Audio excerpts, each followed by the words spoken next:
मेरे YouTube channel success आपके साथ में आपका स्वागत है। यदि अभी तक मेरे चैनल को आपने सब्सक्राइब नहीं किया है तो रेड सब्सक्राइब बटन जो नीचे दिखाया जा रहा है इसको क्लिक करें और नोटिफिकेशन के लिए बेल आइकन क्लिक करें जो राइट साइड में दिखाया जा रहा है। सभी नोटिफिकेशन लेने के लिए ऑल नोटिफिकेशन को भी क्लिक करें जिससे सबसे पहले आपके पास मेरी वीडियो पहुंचती रहे। Thank you for subscribing. इस वीडियो में हम शिक्षण संग्रह के भाग 3 व्यक्तिगत विकास की कार्य योजना पर बात करेंगे। इस पर मैंने 21 क्वेश्चन तैयार किए हैं जो इस प्रकार हैं, आओ जाने समझें। व्यक्तिगत विकास की कार्य योजना के अंतर्गत आते हैं कौन कौन से क्रियाकलाप व्यक्तिगत विकास योजना के अंतर्गत आते हैं। तो प्रातःकालीन सभा, संध्याकालीन सभा, सह शैक्षणिक गतिविधियां, खेल गतिविधियां एवं प्रतियोगिताएं, जीवन कौशल विकास, व्यक्तिगत स्वच्छता, व्यावसायिक परामर्श और बाल संसद।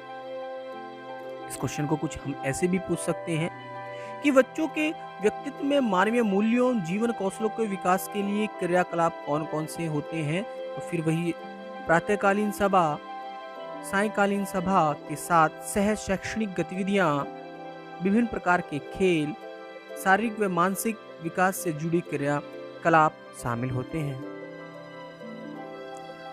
विद्यालय संचालन के न्यूनतम दिवस 220 दिन व प्रार्थना के लिए निर्धारित न्यूनतम समय 15 मिनट की गणना यदि की जाए तो वह समय कितना बैठेगा। तो जब हम इनकी मल्टीप्लाई करते हैं तो यह हमें मिलता है 3300 मिनट या 55 घंटे या 1,98,000 सेकंड, जो किसी भी व्यक्ति के जीवन में महत्वपूर्ण योगदान रखते हैं। इसलिए हमें इस समय का उपयोग एक कार्य योजना के साथ करना चाहिए। प्रातःकालीन सभा में कौन कौन सी गतिविधियां कराई जा सकती हैं उस समय का यूटिलाइजेशन करने के लिए। तो शारीरिक सक्रियता की गति, प्रार्थना, प्रेरक प्रसंग, स्वास्थ्य व अन्य चर्चा, उद्घोष और प्रतियोगिता, प्रतिज्ञा, समाचार वाचन, सामान्य ज्ञान वाचन, संवाद कम्युनिकेशन, प्रोत्साहन की गति, आवश्यक दिशा निर्देश एवं सूचनाएं और राष्ट्रगान, यह सब कार्य या क्रियाकलाप हम वहां करा सकते हैं। संध्याकालीन सभा में कौन कौन सी गतिविधियां कराई जा सकती हैं। तो इसमें है समूहगान, सामूहिक व्यायाम और योगासन, क्विज और प्रतियोगिता साप्ताहिक होगी। ये गतिविधि खेल, शाम की कहानी। विविधता पूर्ण सह शैक्षणिक गतिविधियों का आयोजन क्यों जरूरी है। क्योंकि हमारी कक्षा में कुछ अंतर्मुखी और संकोची प्रवृत्ति के बच्चे होते हैं। इस प्रकार की गतिविधियों से उनकी झिझक धीरे धीरे दूर की जा सकती है।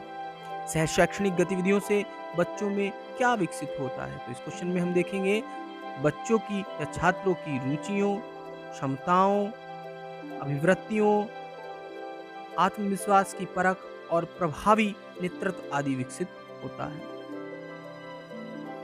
बच्चों में कक्षा और कक्षा के बाहर कैसी स्पर्धा विकसित होनी चाहिए। तो स्वस्थ स्पर्धा विकसित होनी चाहिए।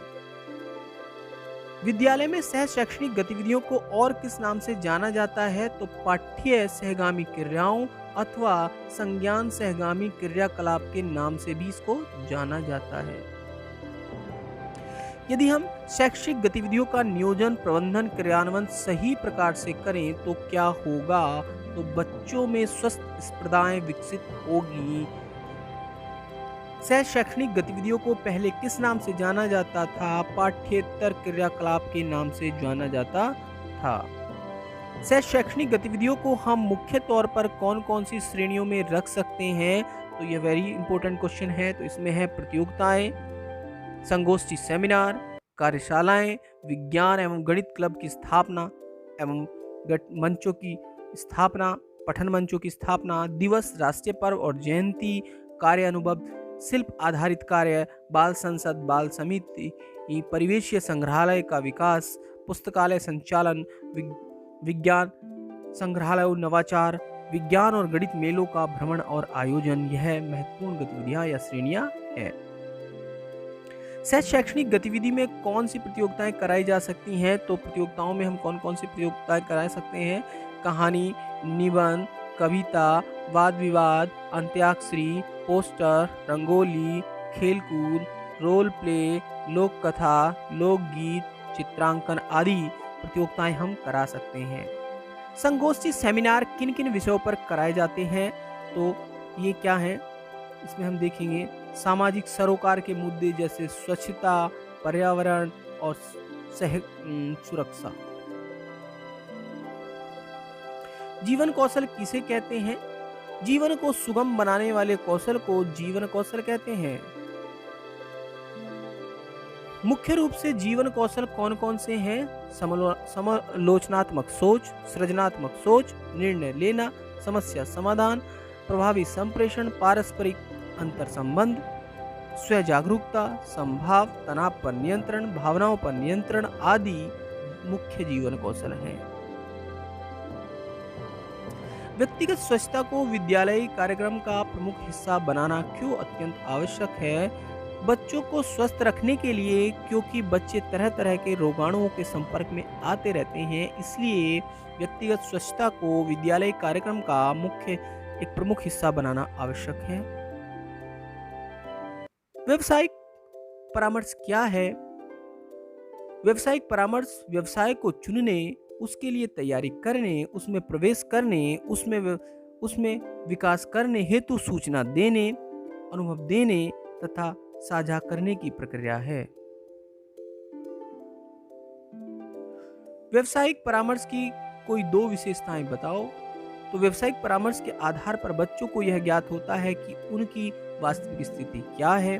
व्यावसायिक परामर्श के आधार पर कार्य के स्वरूप एवं कार्य से संबंधित व्यक्तियों के संबंध में जानकारी प्राप्त होती है। बाल संसद क्या है?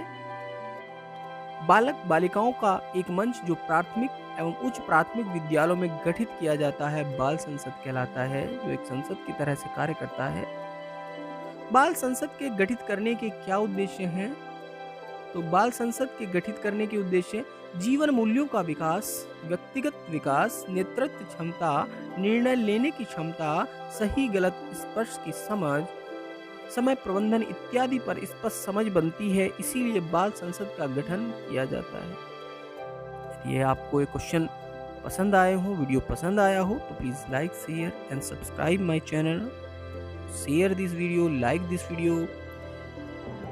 इससे पहले भी मैंने शिक्षण संग्रह पर एक वीडियो बनाई है और मैं वीडियो बनाता रहता हूँ, जिसके अंदर 30 क्वेश्चन, महत्वपूर्ण 30 क्वेश्चन लिए गए थे। यदि आपने वह नहीं देखा है तो उस वीडियो की लिंक भी इस वीडियो के डिस्क्रिप्शन में दी गई है, आप उसे देख सकते हैं। Thank you for watching this.